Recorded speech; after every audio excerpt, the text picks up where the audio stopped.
A darts player arrested for drug dealing?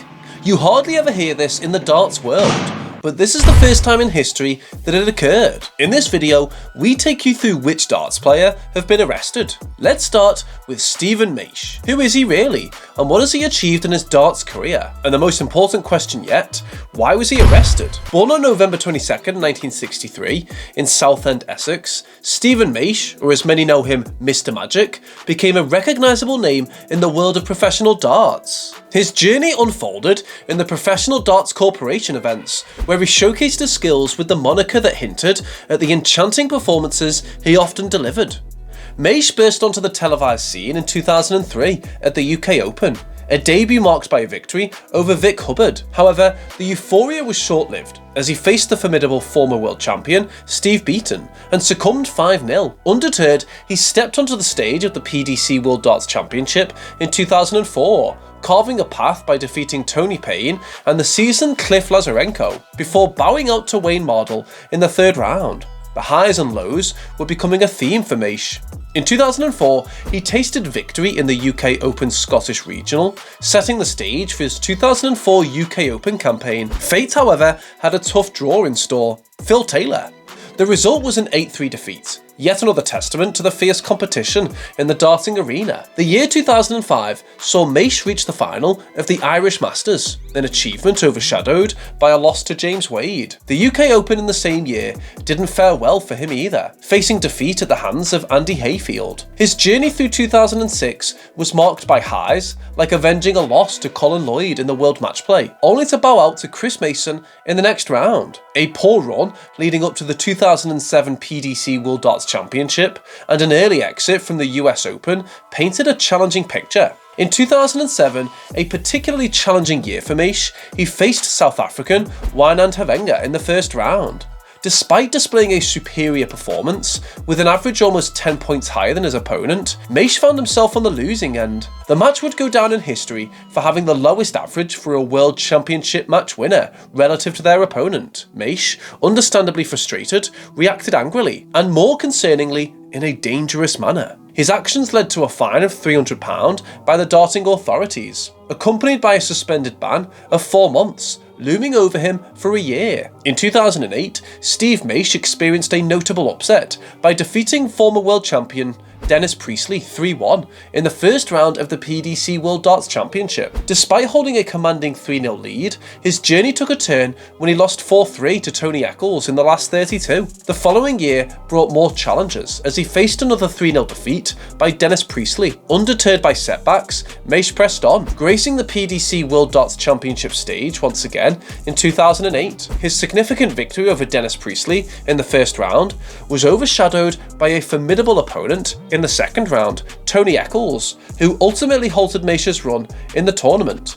In the same year, disciplinary issues continued to shadow Maish. He was fined £200 after engaging in a conversation with other players that could potentially bring the game into disrepute by undermining its integrity. Although no attempt to corrupt the game was found, suspicions were enough for the darting authorities to take action. The following year, 2009, brought a fresh challenge for Maish at the PDC World Darts Championship. Unfortunately, it was a brief appearance marked by a first-round exit. Dennis Ovens emerged as the adversary, and Maish faced a 3-0 defeat, underscoring the relentless nature of professional darts. The troubles persisted in 2010 when Maish was fined £50 for throwing a dart in an unsafe manner at the German Darts Championship. At the 2010 World Championship, he experienced a defeat to Ko-Stomphe, losing 6 of the next 7 legs to ultimately bow out 3-1. As the years rolled on, so did Maish's disciplinary woes. In 2010, he received a £500 fine and a final warning before suspension for using obscene language and throwing his darts in a fit of rage at a Pro Tour event in Las Vegas. His final appearance in the World Championship came in 2011, where Mark Webster defeated him 3-0. The subsequent years saw Maish losing his tour card by the end of 2012, attempting to regain it at Q School in 2013 and 2014 without success. Despite lacking a tour card, Maish continued to participate in PDC events until 2017, leaving behind a career marked not only by moments of brilliance, but also by challenges that tested the limits of his resilience.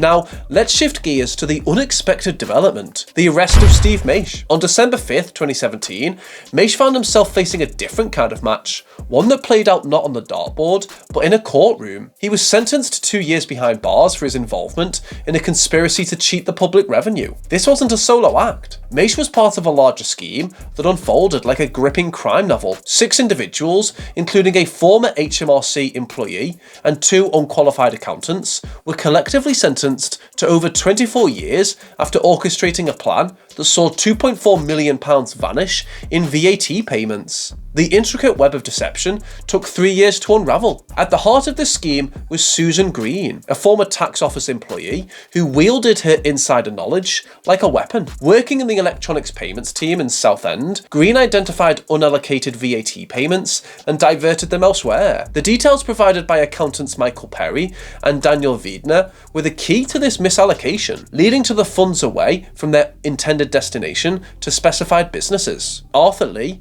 in a relationship with Green, acted as the intermediary, passing along unallocated payment details to Perry and Widener. These accountants then funneled the funds through their clients' companies, orchestrating a complex dance of financial deceit. 2 men, Michael Myatt and Stephen Maish, became complicit in this elaborate plot, allowing their identities and companies to be used as part of the fraud. The group's undoing came when a legitimate taxpayer questioned the absence of their payment in HMRC's VAT account. This inquiry triggered a closer look, revealing that not just 1, but 4 payments had been misallocated.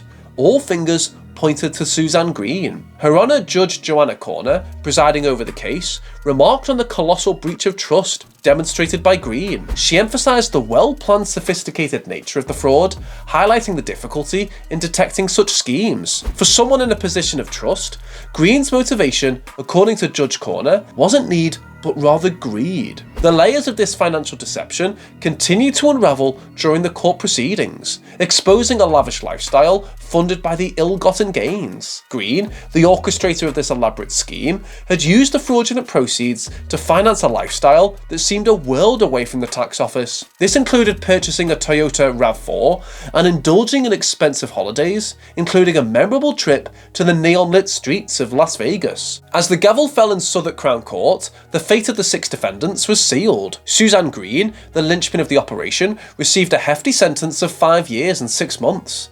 Adding to her punishment, she was handed an additional 2 years concurrently for a second conspiracy count to cheat the public revenue. Arthur Lee, the intermediary, faced a sentence of 4 years and 6 months.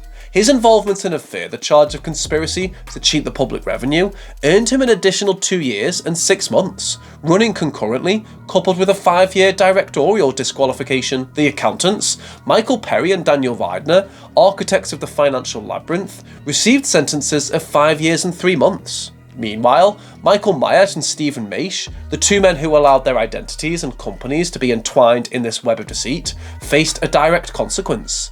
They were sentenced to 2 years each and slapped with a 3-year disqualification for being directors. As the legal dust settles, the darting community, once familiar with Steve Maish's precision on the dartboard, now sees him grappling with the repercussions of a life chapter that veered sharply off course. Don't forget to hit the bullseye so you never miss out on any of our amazing darts videos. See you next time.